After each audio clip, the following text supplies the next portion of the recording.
It's so nice to meet you. Thank you so much. Oh man, I'm thrilled to talk to you. Thank you.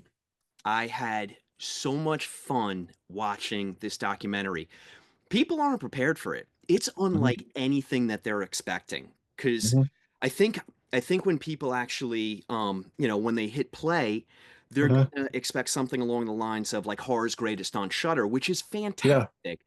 yeah. This is such a deeper dive and it's so hmm personal and intimate, and I love that about it. So I just want Yeah. to commend you. It was Well, fascinating. man, I think Phil and Will deserve all the commendation. They're the ones who made the magic in editing. Like how they're able to transpose and like put things in dialogue with each other. It's really pretty cool. It was unbelievable. And the stories, I mean, we start out, yours was the first episode that I saw. hmm And, full disclosure, Stephen, I follow you on Instagram and hmm I'm a fan and I read your hmm work and I read the articles and I see the interviews. So, I felt like I had a pretty good sense, but I really didn't because your hmm stories about, growing up kind of surrounded by violence, hmm I had that light bulb moment where I'm like, oh, I wonder if this is what directed Steven in this direction. Now, I don't want to pigeonhole you as the hmm master of slashers, which hmm you are, but you have a very varied body of work. hmm But I think it's fair. Was that upbringing and being surrounded by all that violence, did that have a lot to do with the direction that you went? It probably did. I wish I could like say A B C D and I'm the final domino or something, but that means I'm falling down too. I don't want to fall down. But yeah, like to me, like I guess an example of that. I don't think I said this to Phil. Like I remember once in eighth grade, maybe ninth grade, after school, I was walking away from basketball practice behind the school, and our school was like on the same grounds as a church, and there's a cemetery by the playground, all this stuff, and I'm the only person walking around this corner, and I walk around, and there's a guy I know coming towards me, and as I get closer, I realize he's bleeding from the eyes. And I was like, dude, what happened? He said he just got in a fight, and the other guy, like back then, pro wrestling was big, and so everybody knew pro wrestling moves. And the other guy had beat him up, and then like pile driven him 5 times in a row, and that made him bleed from the eyes. And I've never seen somebody bleed from the eyes before, and that was pretty. It was pretty off-putting, but it was also just pretty standard for everything that the way things always went. Well, it's jarring for sure. Yeah, yeah. I can see how it has an impact on your writing. Let's start with what you say immediately in the documentary, which is you're convinced, and I agree with you, that as a species, we're kind Mhm, of hardwired to seek out scares mhm, because, we're not that far off the savannah where we're being hunted mhm, and it was just part of our daily existence. And I feel I do agree with that. We're chasing that thrill. mhm, Please don't think that I'm being a wise guy here. This mhm, is a legitimate question. mhm, You and I are fairly close in age. mhm. Do you think that we had more of an inclination towards slashers because of Saturday morning cartoons? And Oh yeah, yeah. Well, I mean, the Scooby Gang is can easily go into a slasher. I mean, the Scooby build, which a lot of the cartoons were modeled on, always involved like a unmasking at 90% through the story. And that's kind of when like Billy and Scream gives his big motivation speech. I don't have any motivation, but here's my motivation. You know? I feel the same way. There was just that constant unmasking of the bad hmm guy, the Yeah, bad person. yeah. And I'm like, damn, we were kind of like getting used to it before we even knew we were. I think so. And one character I missed from those Saturday morning cartoons, and I've never been able to find him again, is a guy called Chicken Man. He was part of one of those teams that lasted for like maybe one season, and he had a chicken head, a human body, and his power was, or his contribution to the team was every time something scary happened, he would squawk and run away. Which doesn't seem like a great power. I feel like that would be me. I feel like if I was on a super team, that would be me. I'd be the poor red Huh. shirt on the super team. Oh my goodness.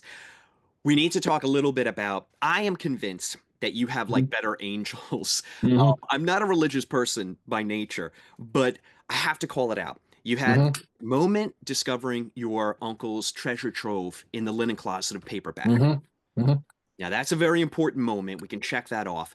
Your mother giving you money for the first semester of college. Yeah. And getting you out of the town that you were growing up in and getting you Yeah. surrounded by people that had common interests. hmm Check that off. But the most hmm important, and it's almost eerie, Stephen, Hmm. The submission of your short story that won you that prize and put you Hmm. and made you Hmm. realize, holy cow, I can make a living at this. Yeah. No, I agree. And my wife tells me the same thing. She says I have something guiding me, like ushering me from this to this to that, you know? And I think people are probably right, but I can't you never can see the bigger picture, you know? And so I just kind of um you never can realize that was a turning point or a hinge point until like 5 years after or something like that, you know? In the And moment, yeah. yeah, and so I think the only like way to navigate that is just to embrace everything, you know, because you never know what's going to be important. That's funny. I've done a couple of interviews with Clay McLeod Chapman, and he has Hmm. the same, that's like his mantra as well. We only get so much time. Hmm. Embrace it. Have fun Hmm. with it. Okay, I've got Hmm. a limited time and so many questions, so let me Hmm. keep going. Hmm. All right. We have to thank Ryan Van Cleef Yeah. for, dragging you out to Scream. Hmm. I had a similar experience. Hmm. That movie really set me on a path of like broadening my horizons. But I've got a Hmm. question for you. How come not Halloween or Friday the 13th? How come it was Scream? Um, Halloween and Friday 13th are of course major players in the slasher game, but Scream came at the genre in a way that they hadn't, you know. I guess let me think. I don't know. Maybe when you get into the really later Jasons, there's a little bit like when you number six is a little bit. It's not meta, but it knows what it is. You know, at the Yeah. same time. But I think Kevin Williamson and Wes Craven elevated it like a notch above that. And for me, Scream. I mean, if I get the dates right, Scream and pop up video were happening relatively similar times. Is that Feels right? right. Yeah. Yeah, and they were. It's almost like um, the media sphere had some pressure on it and like a big Godzilla foot stomping on it. And writers were expressing things like they were being squeezed out in like in pop-up video or Scream or Infinite Jest or just all these different ways, you know? Yeah. And it made for me what Scream did. It was like liberating and validating at the same time because all the homework I've been doing my whole life, this was the test, you know, and I could pass this test, and it felt so good. It felt wonderful, and I already saw the world in that way that pop-up video was visualizing for us, where I would whenever I look at anything, even a car, I see, oh, all this is all the iterations of a Trans Am before this car, and these are the variations I've seen in magazines. And here's that one car I saw driving down a road I couldn't catch, and all these things. And I see those little dialogue balloons popping off in the world, you know. And Scream was able to dramatize that. You know, pop-up video did it visually, graphically, but seeing it in a narrative was a step up for me, and it told me that there was room in this space for me to play because I'd been reading Philip K. Dick for a long time by then, and he does those nested narratives. Joseph Conrad always has at least one level of nested narrative, and I love that kind of stuff endlessly. And so, not long after I saw Scream, I wrote my first slasher novel, Demon Theory, and I've been doing that kind of stuff ever since. You know. Well, thank goodness Ryan dragged you out. We thank him. Okay, you make this great analogy of a writer is like a pearl diver.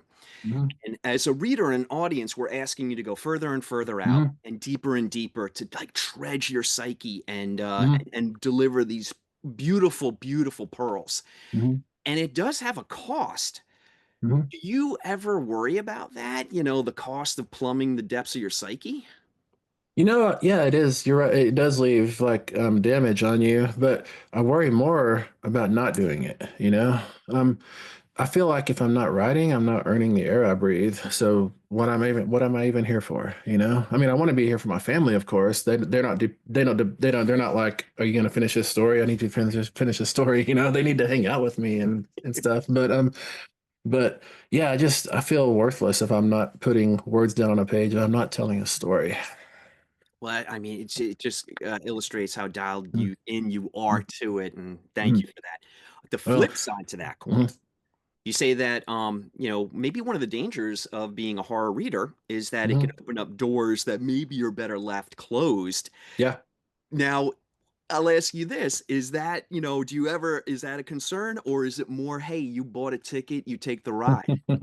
No, it's a concern for sure. Like I think it's incumbent upon every horror writer to forge into the darkness, but then to go a step or two further than they're comfortable with. And when you go that step or two further than the audience would go on their own, you're like pulling them along, then it's a little dangerous. You might put things down on the page that open that door in your own head, and you're a different person, but that's the danger of art. I mean, art is there to change you. It's there to challenge you, and you've got to accept that part of that is that the change might not be for the best. And it's not just horror. I think any art can change you. Hopefully it changes you for the better, but it can change you for the worse, I think. I agree, I agree. Mhm.